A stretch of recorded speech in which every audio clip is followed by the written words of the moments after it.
Y llegamos a otro episodio más de este podcast jurídico donde estaremos relacionando cosas de interés social, de interés público con el ámbito jurídico. Y hoy estaremos hablando de un tema súper importante, como lo es el narcisismo, que es tendencia incluso. ¿Y por qué el narcisismo?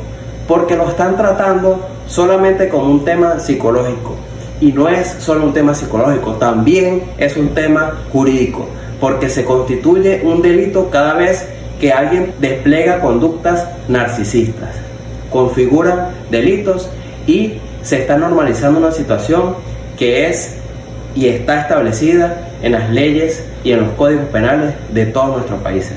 Para entender esta situación más a fondo, estaremos estudiando acá en este podcast todo el proceso narcisista, desde donde nace hasta donde termina, su desarrollo, sus causas, sus consecuencias y cuáles son los delitos penales que está violando el narcisismo hoy en día.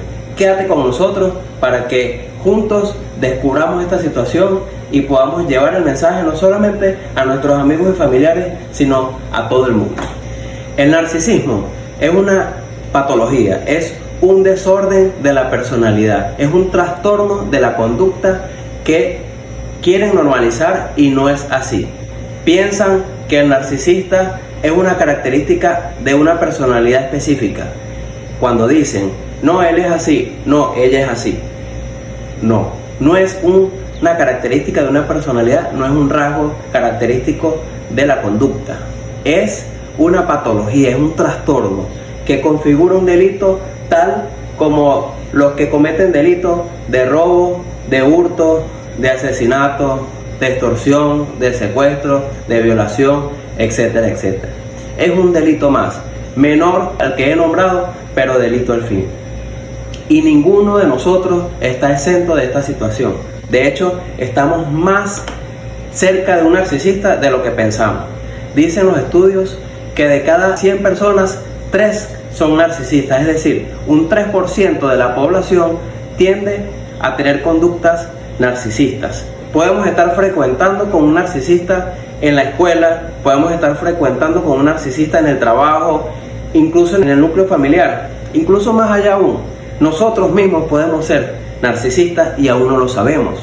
Tenemos que conocer cuáles son las características para poder descifrarlo y tener más allá que eso la propuesta, la posición para reconocerlo y corregirlo, porque regularmente los narcisistas no reconocen, no se autocorrigen ni reflexionan, porque ellos consideran que su conducta es la más correcta y su conducta es la más idónea y que son personas perfectas. Pero para continuar con esta explicación tenemos que saber de dónde proviene. Evidentemente, como todas y muchas de nuestras palabras tienen el origen etimológico en el Imperio Romano y el Imperio Griego. Evidentemente, el narcisismo no iba a ser una excepción. El narcisismo proviene de una persona llamada Narciso del Imperio Romano, que como no existían espejos, podía ver su imagen en el reflejo del mar. Y cada vez que quería verse mejor, se acercaba más a él. Y él consideraba que esa imagen que estaba viendo de sí misma era la imagen más bella y más perfecta de todo el planeta. Evidentemente que mientras más se acerca al lago, en una de esas se resbala, cae en el lago y se ahoga. Allí nace una flor que hoy se conoce como narciso. Y evidentemente ahí podemos nosotros ir deslumbrando cuál es el origen de la palabra y cuál es el origen de la conducta que la desarrolla y la relaciona. Así nosotros podemos evidenciar cuál es la conducta que ha prevalecido o que ha mantenido el narcisismo durante todos estos años. Es importante señalar en este momento que las causas del narcisismo son desde la casa y desde la infancia incluso, ya que la conducta narcisista, algunos estudios dicen que se adquiere a través de genes, pero aún no está comprobado. Se le atribuye más esta situación a la forma de la crianza. Existen crianzas positivas y existen crianzas negativas, ambas las generan. ¿Cuál es la crianza positiva? Aquellos padres que generan en los hijos una situación irreal de sí mismo. Por ejemplo, aquellos padres que dicen: mi hijo es perfecto, hijo tú eres perfecto, hijo eres el mejor hijo, eres el mejor estudiante, eres el mejor deportista. Lejos de aquellos padres que reconocen las virtudes y la capacidad de sus hijos, pero también sus defectos y sus errores, y envían a los hijos a que, a pesar de que son buenos, a que pueden seguir mejorando cada día más, con una actitud objetiva sobre cada uno de ellos. Esa es una situación que está generando a las personas una conducta narcisista, ya que en su adultez mantienen una conducta completamente irracional sobre sí mismos, considerándose personas perfectas en lo que dicen, personas perfectas en lo que hacen y personas perfectas en cómo supuestamente se ven. Es una realidad que solamente ellos tienen y ellos sostienen, y cuando hay alguna persona que la contradice, es allí donde viene el problema y es allí donde se generan estas situaciones delicadas y que configuran, más adelante explicaremos, delitos muy importantes y graves. La segunda causa es los padres negativos. Son aquellos padres que es todo lo contrario. Estos padres dicen que los hijos son unos buenos para nada, que son los peores deportistas, los peores estudiantes y los peores hijos. Por supuesto, este niño crece con una inseguridad terrible y que como mecanismo de autodefensa se va a creer a sí mismo el mejor de todos para defenderse ante aquellos señalamientos. Y cuando alguna persona se acerque a hacerle alguna crítica constructiva, va a sentir que está pasando por la misma situación que pasó en su infancia y va a tener la misma reacción. Una reacción violenta, una reacción agresiva y una reacción que puede ser una conducta delictiva a todas luces. Las características básicas de esta situación son tres. Una, son personas que necesitan admiración constantes. Aquellas personas que no les generen admiración son prácticamente sus enemigos. No solamente eso, sino que también carecen de empatía. No solamente esperan que les reconozcan sus triunfos y sus capacidades, sino que no reconocen las capacidades y los triunfos de los demás. No son capaces de tener remordimiento alguno en situaciones adversas de terceras personas, incluso cuando son provocadas por ellos mismos. Y es allí cuando hay esa falta de reconocimiento, o cuando esa falta de reconocimiento ellos la toman y la consideran como un desafío a su creencia, cuando ellos creen que son personas impecables, que son personas perfectas y que son personas correctas. Es allí cuando se detonan esos mecanismos de defensas que terminan humillando a esta persona que les está haciendo alguna crítica constructiva, porque se creen personas superiores y a través de la humillación ellos derriban psicológicamente a la persona para que termine creyendo o haciendo lo que ellos quieren. Evidentemente ellos, por su complejo de superioridad, están acostumbrados y con mucha facilidad pueden atacar a otra persona. Pueden atacar a otra persona porque a todos lo ven como inferiores. Es para ellos muy fácil, por supuesto, atacar a una persona que consideras inferior. Y es allí, precisamente en ese momento, donde empiezan a configurarse los delitos. Todo empieza con una pequeñez, que es una amenaza, o que es una violencia psicológica, o que es y va aumentando a violencia física, o muchos casos que se configuran delitos informáticos o sustracción de información personal prevista y sancionada en nuestros códigos y en nuestras leyes penales.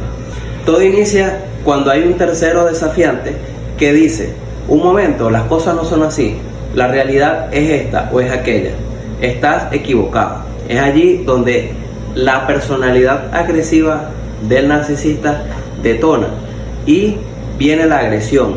Puede empezar a través de una agresión psicológica, con tratos vejatorios y con tratos humillantes. Está establecido en la Ley Orgánica sobre el Derecho de la Mujer a una vida libre de violencia, en su artículo 39, con una pena de 6 a 8 meses de prisión, todo trato humillante y vejatorio. Y es allí donde ellos son perfeccionistas, humillando a quien desafíe su apreciación superior sobre sí mismo, y lo hacen de esta manera para derrotar psicológicamente a la persona y termine pensando o haciendo lo que ellos creen. Es el primer delito y es el más simple.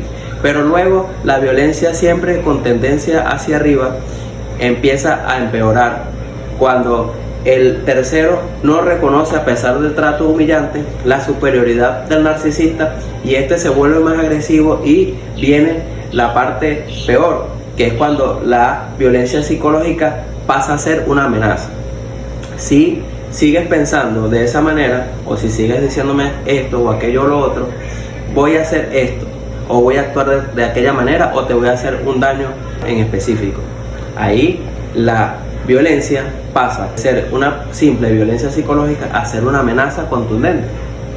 Si la persona que está haciendo el desafío sigue manteniendo su posición, por supuesto la tendencia va a seguir en alta. ¿Y qué va a pasar?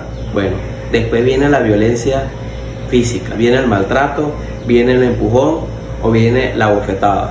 Ahí se pone la cosa más fuerte, porque la ley en su artículo 41 establece una pena de 1 a 3 años para todo aquel que ejecute actos de violencia, maltratos a una persona y ocasione a esta daños físicos. Ahora bien, si la cosa sigue aumentando porque el desafío se mantiene y la persona no da su brazo a torcer, viene la cosa y se complica más, porque ahí pasamos a la violencia patrimonial. Si estamos rodeados de objetos o bienes de aquella persona, el narcisista puede llegar a ocasionarle daños para tratar de seguir convenciendo a esta persona de lo que él dice es lo correcto. Evidentemente la ley establece que esa conducta encuadra perfectamente en los delitos de violencia patrimoniales y establece penas de 1 a 5 años para todas aquellas personas que hagan o realicen actos de violencia en contra de los bienes de terceros. Pero no termina allí. Si tú tienes una pareja narcisista y esta pareja llega a sustraer información personal de tu teléfono celular para tener acceso a redes sociales, a mensajería de texto, a mensajerías electrónicas, para tener información acerca del contenido de conversaciones que has tenido o conversaciones que vayas a tener, esto por supuesto configura otro delito previsto y sancionado en la ley de delito informático. Cabe destacar, señores, que el derecho tuyo termina donde empieza el del otro, y que los límites son para ti, no para otra persona, porque otra persona no los va a cumplir. Es allí donde tú tienes que pararte firmemente y darte cuenta de lo que está pasando, o si eres tú que lo está haciendo, evítalo y vivamos de una manera más cordial, de una manera menos ofensiva, y donde promovamos los valores, los principios y la razón. Ante todo, la objetividad y los derechos humanos como regla fundamental. Esto fue otro podcast jurídico con el abogado Ramón Corredor. Espero te haya gustado. Si aún no me sigues, suscríbete a este canal y comparte este video. Un abrazo para todos.